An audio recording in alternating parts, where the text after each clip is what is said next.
بسم الله الرحمن الرحیم. به نام الله بخشنده مهربان. تنزیل الكتاب من الله العزیز الحکیم. نزول این کتاب از جانب الله شکست ناپذیر حکیم است. إنا أنزلنا إليك الكتاب بالحق فاعبد الله مخلصا له الدين. این کتاب را به حق بر تو نازل کردیم، پس الله را با خلوص اعتقاد پرستش کن. الا لله الدين الخالص والذين اتخذوا من دونه أولياء ما نعبدهم إلا ليقربونا إلى الله زلفى إن الله يحكم بينهم فيما هم فيه يختلفون إن الله لا يهدي من هو كاذب كفار. آگاه باشید که دین خالص و خالی از شرک از آن الله است و افرادی که غیر الله را دوست و کارساز خود انتخاب کرده اند پندارشان این است که آنان را فقط به آن دلیل می پرستیم که ما را به الله نزدیک گردانند و منزلتمان را بیشتر کنند. الله در موارد اختلافشان میان آنان و موحدان راستین داوری خواهد کرد. بی تردید الله کسی را که دروغگوی ناسپاس باشد هدایت نخواهد کرد. لو اراد الله ان يتخذ ولدا لاصطفى مما يخلق ما يشاء سبحانه هو الله الواحد القهار. اگر الله میخواست فرزندی برگزیند از میان آفریدگان خود هرچه میخواست برمیگزید. او منزه از این نسبت هاست و اوست الله یگانه پیروزمند. خلق السماوات والأرض بالحق يكور الليل على النهار ويكور النهار على الليل وسخر الشمس والقمر كل يجري لأجل مسمى ألا هو العزيز الغفار. آسمان ها و زمین را به حق و با هدف آفرید. شب را بر روز می گستراند و روز را بر شب و خورشید و ماه را در خدمت شما گماشت که هر یک تا سرآمد معینی روان است. آگاه باشید او شکست ناپذیر آمرزگار است. خلقكم من نفس واحدة ثم جعل منها زوجها وأنزل لكم من الأنعام 8 أزواج يخلقكم في بطون أمهاتكم خلقا من بعد خلق في ظلمات 3 ذلكم الله ربكم له الملك لا إله إلا هو فأنا تصرفون. او شما را از یک تن آفرید، آنگاه همسرش را نیز از وی پدید آورد و برای استفاده شما 8 نوع از 4 پایان را آفرید. شما را در شکم مادرتان طی مراحل مختلف در نهانگاه‌های سگانه پرده مشیمه، رحم و شکم می آفریند. این است الله پروردگار شما که فرمان روایی خاص اوست.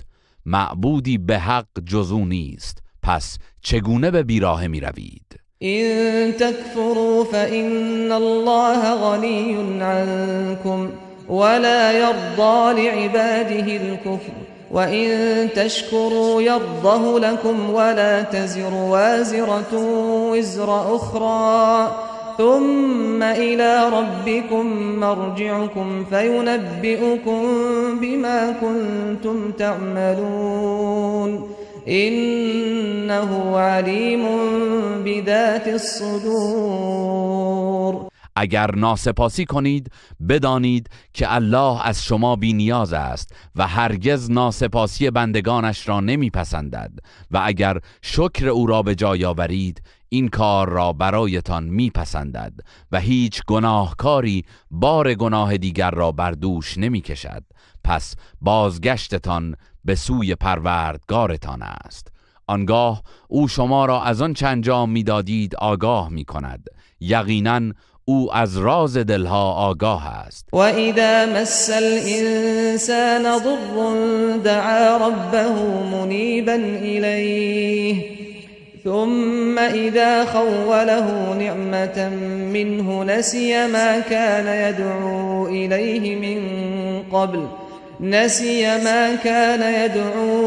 إليه من قبل وجعل لله أندادا ليضل عن سبيله قل تمتع بكفرك قليلا إنك من أصحاب النار. هرگاه انسان دچار رنج و زیانی می شود پروردگارش را با تضرع و زاری می خواند و به درگاهش باز می گردد. اما هنگامی که نعمتی از جانب خود به وی می بخشیم مشکلی را که قبلا برایش دعا می کرد از یاد می برد و برای الله در قدرت همتایانی قائل می شود تا دیگران را نیز از راه او گمراه کند. ای پیامبر، به چنین کسی بگو چند صباحی با ناسپاسی از نعمتهای دنیا بهره مند شو که قطعاً دوزخی خواهی بود. امن هو قانت آناء الليل ساجدا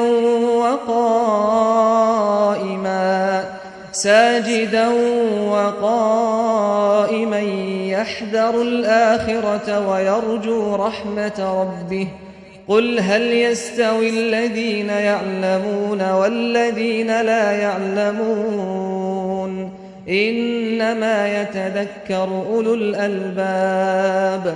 آیا چون این مشرکی بهتر است یا آن که در طول شب در حال سجده و قیام به عبادت مشغول است و از عذاب آخرت ترسان است و به رحمت پروردگارش امید دارد؟ بگو آیا کسانی که حق بندگی پروردگار را می‌دانند و کسانی که نمی‌دانند یکسانند؟ تنها خردمندان پند می‌پذیرند. قل يا عبادي الذين آمنوا اتقوا ربكم للذين أحسنوا في هذه الدنيا حسنة وأرض الله واسعة إنما يوفى الصابرون أجرهم بغير حساب. ای پیامبر بگو ای بندگان با ایمان من از پروردگارتان پروا کنید. افرادی که نیکویی می کنند علاوه بر آخرت در این دنیا نیز پاداش نیکو دارند. زمین الله گسترده است، پس اگر برای حفظ عقیده خود دچار مشکل شدید هجرت کنید.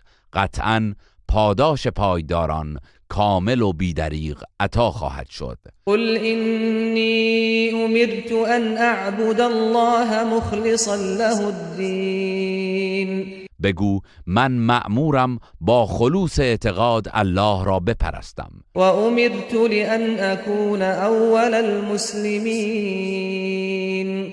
و مأمور شده ام نخستین کسی در این امت باشم که تسلیم محض در مقابل پروردگار است. قل إني أخاف إن عصيت ربي عذاب يوم عظيم. بگو اگر در برابر پروردگارم نافرمان باشم از عذاب روز بزرگ قیامت می ترسم. قل الله اعبد مخلصا له دینی. ای پیامبر بگو من الله را با خلوص اعتقاد خود می پرستم. فاعبدوا ما شئتم من دونه قل إن الخاسرين الذين خسروا أنفسهم وأهليهم يوم القيامة قل إن الخاسرين الذين خسروا أنفسهم وأهليهم يوم القيامة ألا ذلك هو الخسران المبين. شما نیز غیر از الله هر چه را می‌خواهید بپرستید. بگو زیانکاران واقعی کسانی هستند که به طمع دنیا خود و خانوادهشان را در رستاخیز به زیان انداختند. آگاه باشید که این همان زیان آشکار است. لهم من فوقهم ظلل من النار ومن تحتهم ظلل ذلك يخوف الله به عباده یا عباد فاتقون. بر بالای سر و زیر پایشان طبقاتی از آتش است.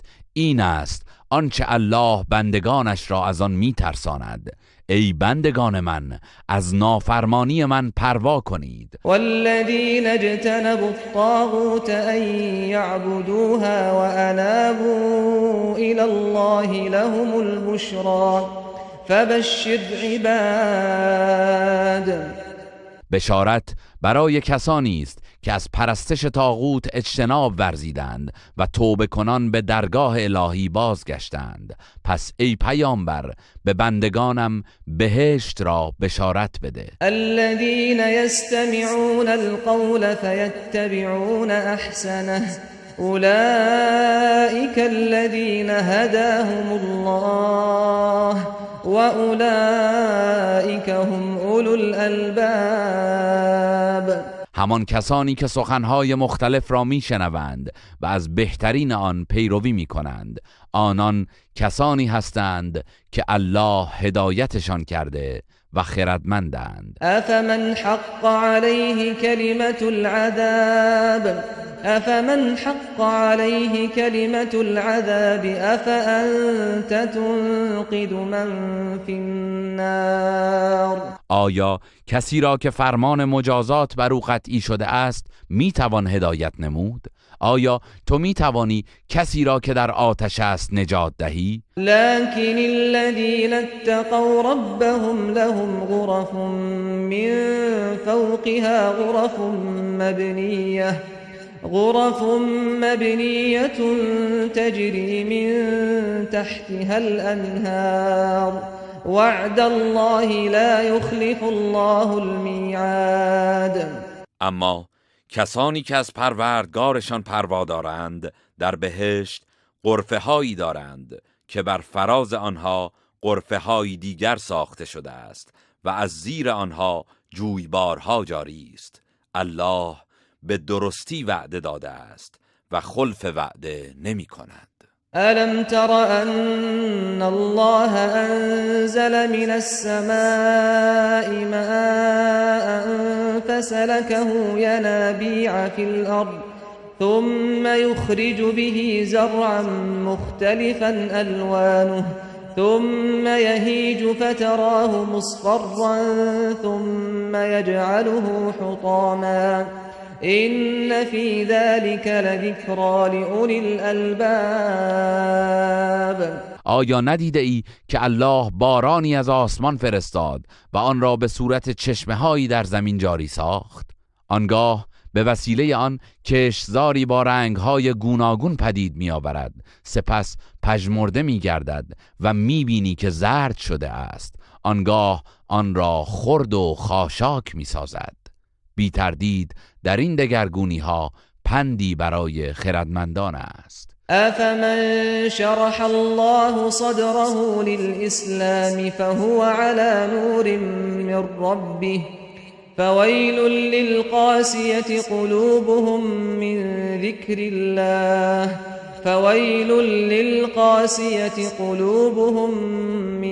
ذكر الله اولئك فی ضلال مبین. آیا کسی که الله دلش را پذیرای اسلام کرده و از جانب پروردگارش از نور هدایت و بصیرت برخوردار گشته همانند سخت دلان است؟ وای بر آنان در برابر ذکر الله سنگ دل شده‌اند، آنان در گمراهی آشکارند. الله نزل احسن الحديث كتابا متشابها مثانية تقشعر منه جلود الذين يخشون ربهم ثم تلين جلودهم وقلوبهم إلى ذكر الله ذلك هدى الله يهدي به من يشاء ومن يضلل الله فما له من هاد. الله بهترین سخن را به صورت کتابی نازل کرده که برخی از آیاتش همانند یکدیگر و برخی نیز مکرر است. کسانی که از مجازات پروردگارشان بیم دارند با شنیدن این آیات مو بر تنشان راست می شود و سپس دل و جانشان با یاد الله آرام می گیرد. این هدایت الله است که هر که را بخواهد به آن راه می نماید و هر که را الله گمراه سازد هیچ هدایتگری نخواهد داشت. افمن یتقی بوجهه سوء العذاب یوم القیامه وقیل للظالمین ذوقوا ما کنتم تکسبون. آیا کسی که در روز قیامت دستانش بسته است و ناچار با صورتش آن عذاب سخت را دفع می کند همچون کسی است که در آسایش بهشت قرار دارد؟ به ستمکاران مشرک گفته شود نتیجه دستاوردتان را بچشید. کذب الذین من قبلهم فأتاهم العذاب من حیث لا یشعرون. کسانی که پیش از آنان بودند نیز آیات الله را دروغ شمردند و از جایی که فکر نمی کردند عذاب دامنگیرشان شد. فأذاقهم الله الخزي في الحياة الدنيا ولعذاب الآخرة أكبر لو كانوا يعلمون. پس الله طعم رسوایی و خاری را در زندگی دنیا به آنان چشاند و مسلماً عذاب آخرت بزرگتر و سختتر است. اگر مشرکان می دانستند که رفتارشان چه پیامدی دارد عبرت می گرفتند. ولقد ضربنا للناس في هذا القرآن من كل مثل لعلهم يتذكرون. در این قرآن از هر گونه مثلی برای مردم آورده ایم باشد که پند پذیرند. قرآنا عربيا غير ذي عوج لعلهم يتقون. قرآنی به زبان فصیح عربی و بدون هیچ گونه ابهام و انحراف نازل کردیم باشد که تحت تعلیماتش از پروردگار یکتا پروا کنند. ضرب الله مثلا رجلا فيه شركاء متشاكسون ورجلا سلما لرجل هل يستويان مثلا الحمد لله بل أكثرهم لا يعلمون. الله برای مقایسه مشرک و موحد مردی را مثال میزند که چند شریک درباره مالکیت او پیوسته با هم اختلاف و مشاجره دارند و در مقابلش مردی که تحت فرمان یک نفر قرار دارد. آیا این دو نفر از نظر موقعیت یکسانند؟ ستایش مخصوص الله است ولی بیشترشان نمیدانند. اینک میت و انهم میتون. ای پیامبر قطعاً تو خواهی مرد و آنان نیز خواهند مرد. ثم انکم یوم القیامة عند ربکم تختصمون. آنگاه شما مردم در روز قیامت نزد پروردگارتان درباره مسائل مورد اختلاف مجادله خواهید کرد. فمن اظلم ممن كذب على الله وكذب بالصدق اذ جاءه أليس في جهنم مثوى للكافرين. و کیست ستمکارتر از آن که به الله دروغ نسبت می‌دهد و سخن راستی را که به وی رسیده است دروغ می‌شمارد؟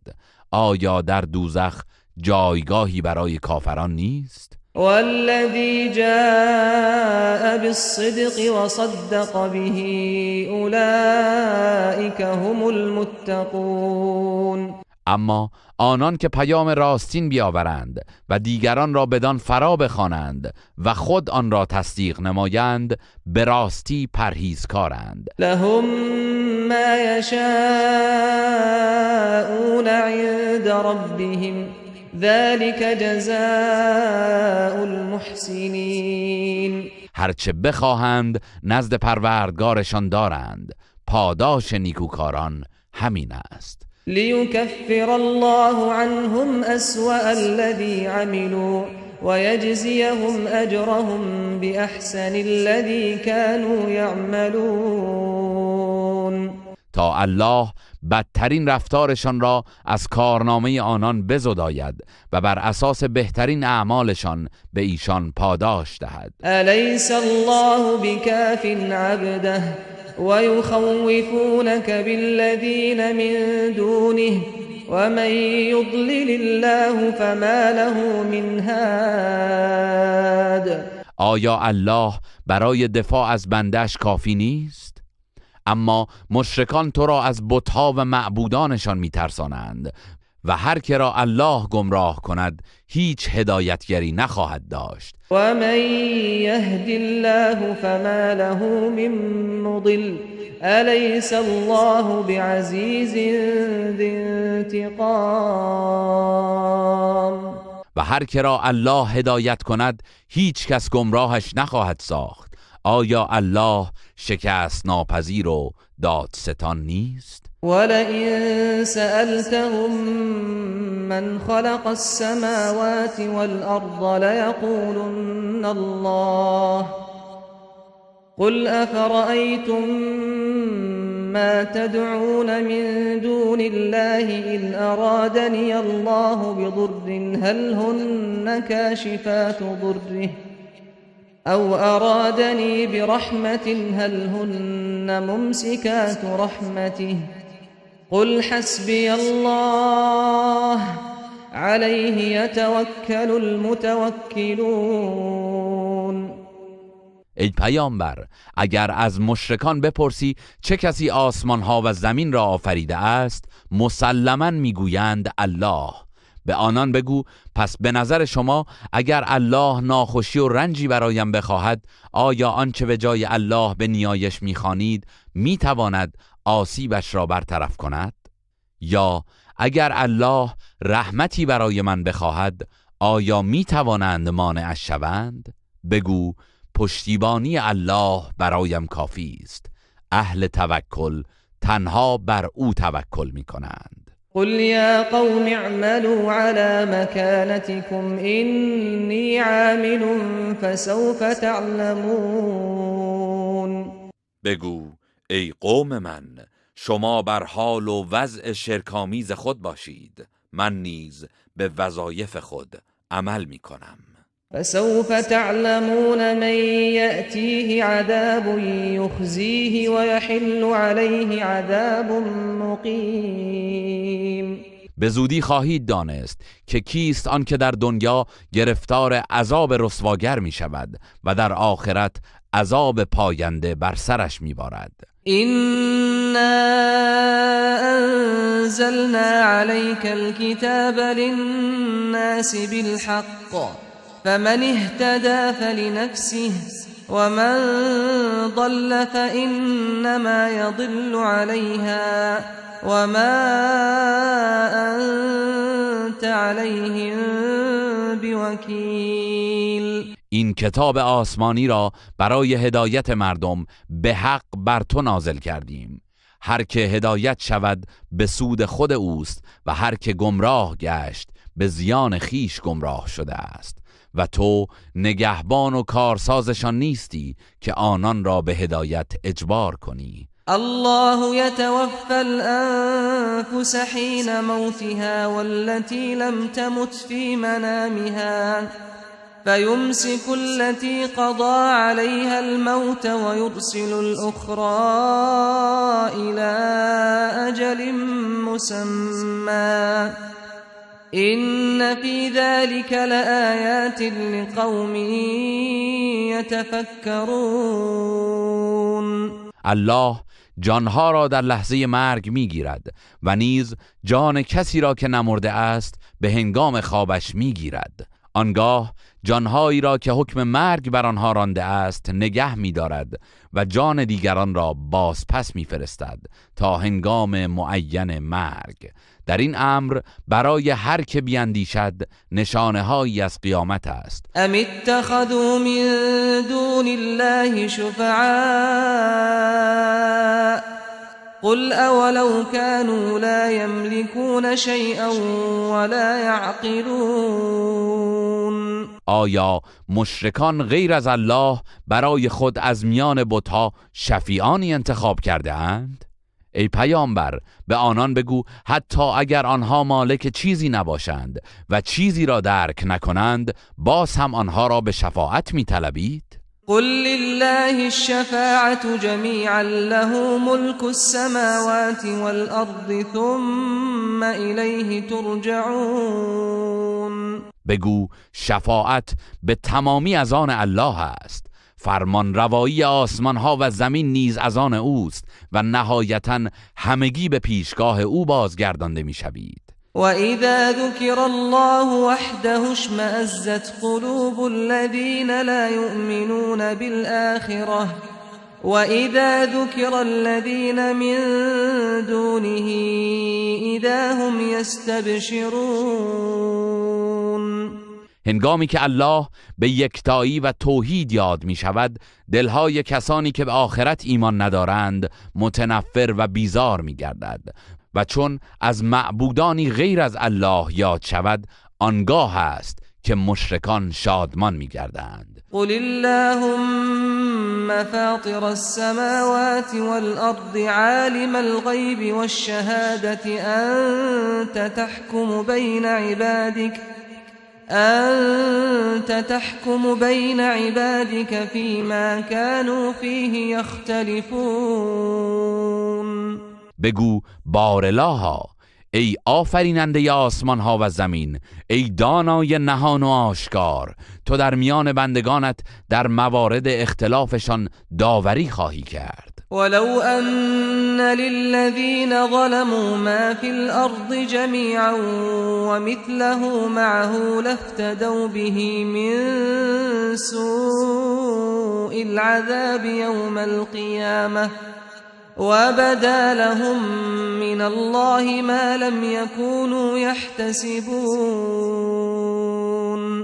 اگر 2 برابر آنچه در زمین است در اختیار ستمکاران مشرک باشد همه را برای نجات خود از سختی عذاب روز قیامت فدا می کنند، ولی پذیرفتنی نیست و از جانب الله اموری برایشان آشکار می گردد که تصورش را هم نمی کردند. و بدا لهم سیئات ما کسبوا وحاق بهم ما كانوا به يستهزئون.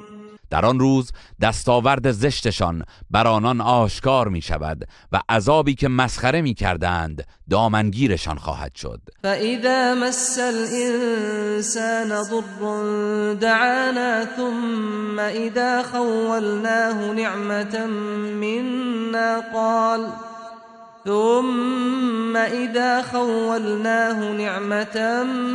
منا قال إنما أوتيته على علم بل هي فتنة ولكن أكثرهم لا يعلمون. هرگاه انسان دچار رنج و زیانی شود ما را به نیایش می‌خواند و چون از جانب خیش نعمتی به وی ارزانی داریم میگوید فقط لیاقت و دانایی خودم موجب این نعمت شده است. نه، بلکه این آزمایش الهی است، ولی بیشتر مردم نمی‌دانند. قد قالها الذين من قبلهم فما أغنى عنهم ما كانوا يكسبون. پیشینیانشان هم همین سخن را گفتند، ولی به هنگام عذاب دستاوردشان سودی به حالشان نداشت. فأصابهم سيئات ما كسبوا والذين ظلموا من هؤلاء سيصيبهم سيئات ما كسبوا وما هم بمعجزين. و عقوبت دستاورد زشتشان دامنگیرشان شد. این ستمکاران مشرک نیز به عقوبت دستاوردشان گرفتار خواهند شد و پروردگار متعال را به تنگ نخواهند آورد. اولم یعلموا ان الله یبسط الرزق لمن یشاء ویقدر إن في ذلك لآيات لقوم يؤمنون. آیا مشرکان نمی‌دانند که الله نعمت و روزی را بر هر کس که بخواهد گسترده می‌دارد و یا تنگ می‌گیرد؟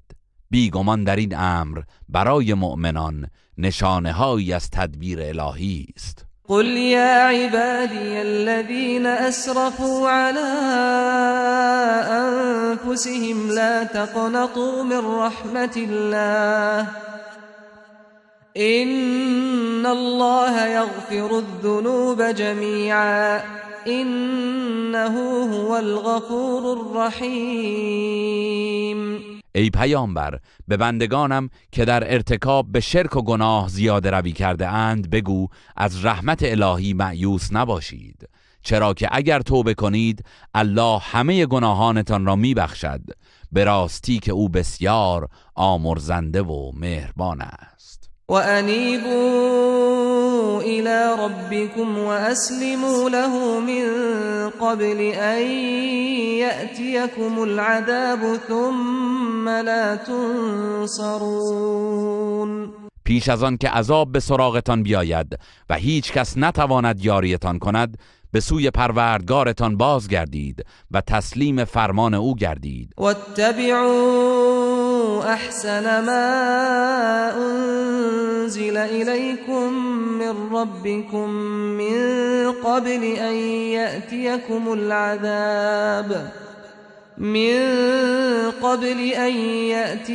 العذاب بغتة وانتم لا تشعرون.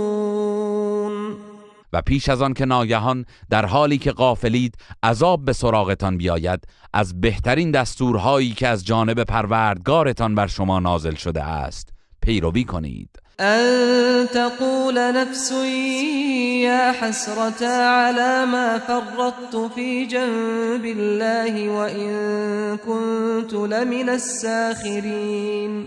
همکنون برحذر باشید تا کسی در روز قیامت نگوید ای دریغ بر من که در حق الله کوتاهی نمودم و مؤمنان را مسخره می کردم.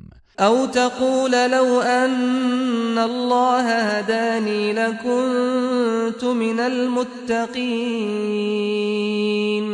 یا گناه خود را بر گردن تقدیر نیندازند و نگویند اگر الله مرا هدایت کرده بود قطعاً پرهیزکار بودم. او تقول حين ترى العذاب لو ان لي كرة فأكون من المحسنين. یا هنگامی که عذاب را می‌بیند نگوید ای کاش بازگشتی به دنیا داشتم تا در زمره نیکوکاران قرار می‌گرفتم. بلا قد جاءتك آیاتی فكذبت بها واستكبرت وكنت من الكافرین. الله می‌فرماید آری، آیات من برایت آمد و تو آنها را دروغ پنداشتی و تکبر نمودی و کفر ورزیدی. و یوم القیامة ترى الذین كذبوا علی الله وجوههم مسوده الیس فی جهنم مثوى للمتکبرین. و روز قیامت کسانی را که بر الله دروغ بسته اند سیه روی میبینی. آیا در دوزخ جایگاهی برای متکبران نیست؟ و ینجی الله الذین اتقوا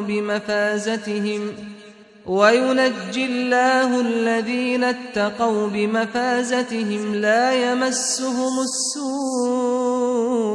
ولا هم يحزنون. الله پرهیزکاران را با وارد کردن به مکان کامیابیشان از عذاب نجات می‌دهد.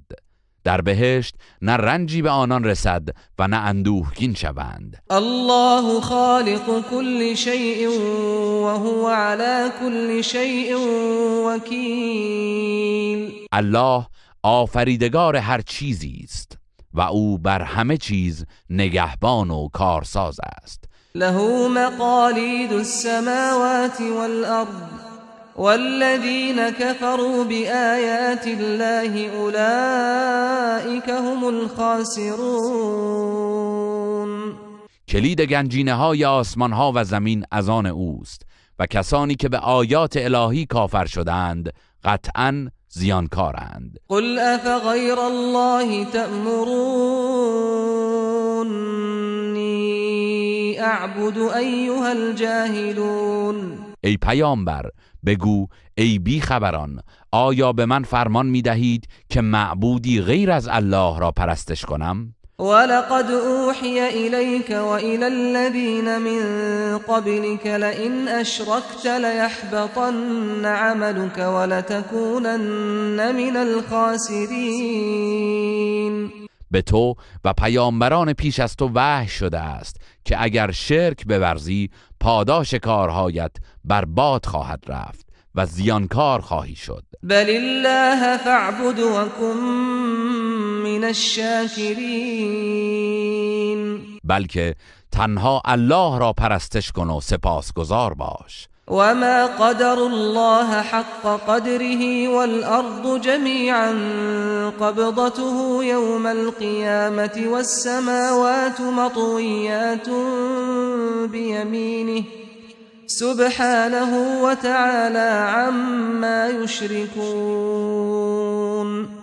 مشرکان الله را چنان که سزاوار اوست ارج ننهادند، حالان که در روز قیامت زمین یکسره در قبضه اوست و آسمان ها به دست وی در هم پیچیده خواهد شد. پاک و منزه است الله و از آنچه با وی شریک می سازند برتر است. ونفخ في الصور فصعق من في السماوات ومن في الأرض إلا من شاء الله ثم نفخ فيه أخرى فإذا هم قيام ينظرون. در آستانه قیامت در صور دمیده می شود، پس هر که در آسمان ها و در زمین است مدهوش مرگ خواهد شد مگر کسی که الله بخواهد. آنگاه بار دیگر در آن دمیده می شود و ناگهان همه از مرگ برمیخیزند و چشم به راه فرمان پروردگار هستند. و اشرقت الارض بنور ربها ووضع الكتاب وجیء بالنبیین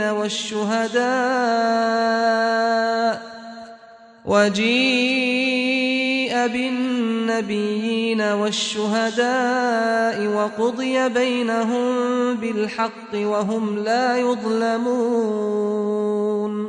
در آن روز زمین به نور پروردگارش روشن خواهد شد و نامه اعمال نهاده می شود و پیامبران و گواهان را می آورند و میان آنان به حق و عدالت داوری می شود و به هیچ کس ستم نخواهد شد.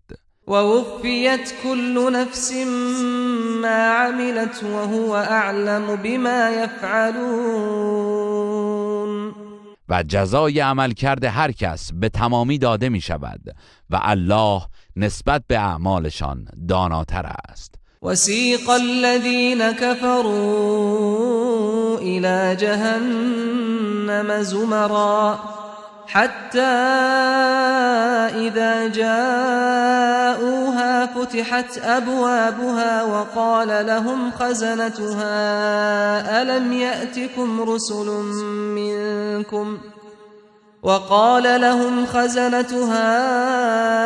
يأتكم رسل منكم يتلون عليكم آيات ربكم وينذرونكم لقاء يومكم هذا قالوا بلى ولكن حقت كلمة العذاب على الكافرين. کافران گروه گروه به سوی دوزخ رانده می شوند. همین که به آنجا می رسند درهایش گشوده می گردد و نگهبانانش می گویند آیا پیامبرانی از میان خود شما به سراغتان نیامدند که آیات پروردگارتان را برای شما می خواندند و درباره دیدار این روز هشدار می دادند؟ آنان در پاسخ می گویند آری، ولی ما انکارشان کردیم و فرمان مجازات سزای کافران است. قیل ادخلوا ابواب جهنم خالدین فیها فبئس مثوى المتکبرین. به آنان گفته می شود از درهای دوزخ وارد شوید و جاودانه در آن به سر برید و به راستی جایگاه متکبران چه بد جایگاهی است. وسیق الذین اتقوا ربهم الى الجنة زمرا حتى اذا جاءوها وفتحت ابوابها وقال لهم خزنتها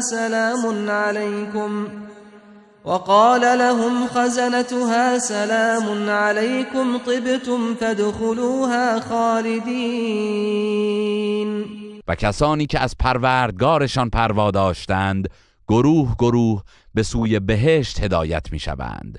همین که به آنجا می رسند در حالی که درهای بهشت گشوده شده است با عزت و احترام وارد می شوند و نگهبانان آنجا می گویند سلام بر شما، خوش آمدید، جاودانه به بهشت درآیید. وقالوا الحمد لله الذي صدقنا وعده وأورثنا الأرض نتبوأ من الجنة حيث نشاء فنعم أجر العاملين. بهشتیان میگویند ستایش و سپاس مخصوص الله است که وعده خیش را در مورد ما تحقق بخشید و سرزمین بهشت را به ما میراث داد که در هر جای آن بخواهیم منزل میگیریم و به راستی پاداش اهل عمل چه نیکوست. و ترى الملائکة حافین من حول العرش یسبحون بحمد ربهم وقضي بينهم بالحق وقيل الحمد لله رب العالمين. در آن روز فرشتگان را خواهی دید که پیرامون عرش حلقه زده اند و پروردگارشان را به پاکی می ستایند و میان مردم به حق و عدالت داوری خواهد شد و گفته می شود ستایش و سپاس مخصوص الله پروردگار جهانیان است.